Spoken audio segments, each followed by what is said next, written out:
రాబోయే పార్లమెంట్ ఎన్నికల నేపథ్యంలో అందరికీ అందుబాటులో ఉంటారని బీజేపీ జిల్లా నూతన అధ్యక్షుడు పంతంగి బ్రహ్మానంద్ తెలిపారు. ఆదిలాబాద్ జిల్లా కేంద్రంలోని బీజేపీ యువ నాయకుడు సినీ నటుడు అభినవ్ సర్దార్ ఆధ్వర్యంలో బీజేపీ నూతన కార్యాలయాన్ని ఆయన రిబ్బన్ కట్ చేసి ప్రారంభించారు. వేద పండితుల వేద మంత్రాల మధ్య ప్రత్యేక పూజాది కార్యక్రమం నిర్వహించిన అనంతరం ఇక ఆఫీసును ప్రారంభించారు. ఆయన వచ్చే పార్లమెంట్ ఎన్నికల తరుణంలో ఇక్కడి నుంచే అన్ని కార్యక్రమాలు కార్యాచరణ రూపొందించేందుకు సమాయత్తం కాబోతున్నట్లు బ్రహ్మానంద్ చెప్పారు. अरिष्टमंगलम गरुड़ध्वजः मंगलम पुंडरीकन्या कुमारी च धीमे ब्रह्मोदरगे प्रचोदयात् मंगलाविष्णु पिडिकालेटम ముందు లోపల మంగళాన్ని కట్టుకొని ఓం దేవతాభ్యాం తస్య నమస్కరే అమ్మ అక్షంతలు తీసుకురండి.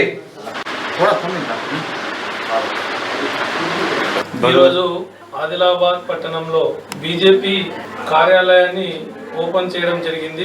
ఎన్నికలు సమీపిస్తున్న సమయంలో ఆదిలాబాద్ కార్యకర్తలకు మరియు అదేవిధంగా నాయకులకు ఎల్లప్పుడూ ఇక్కడ అందుబాటులో ఉండాలని మేము ఈరోజు ఇక్కడ మన యొక్క కార్యాలయాన్ని బీజేపీ కార్యాలయాన్ని ఓపెన్ చేయడం జరిగింది. ఇక ఇక్కడి నుంచే మన ఎలక్షన్లో ఏదైనా పనులు ఉండనివ్వండి ఏమైనా ఉండని కార్యకర్తలందరికీ ఇక్కడ మేము అందుబాటులో ఉంటాం. కార్యకర్తలందరూ ఇది గుర్తుపెట్టుకోవాలా.